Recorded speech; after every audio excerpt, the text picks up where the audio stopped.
Ano ang pipiliin? Ang manatiling Pinoy o maging Pinoy?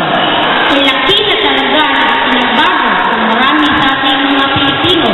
Pananalita, pananamit, at pagkatao para ibang-iba na tayo.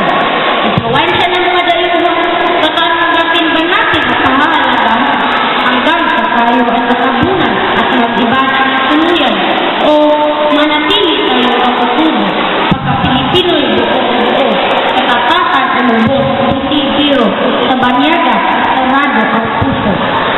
Kaya ang mga Makatay inaanayuhan sa kasal ito ngayon ay maglaban masiakyat na dito ng ngalan at umulan ng natin ang balagtasan.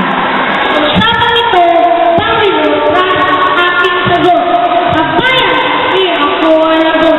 Kung ipagdigo ang inikot, lumugan ko sa pagiging lugod. Sa isyong ito, laban at sulong naman ako.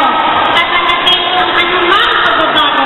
Sulit na din para puti ang buhay at estilo. Dahil influensya nila sa akin ay aprobado. Simulan na natin ang labanan patula.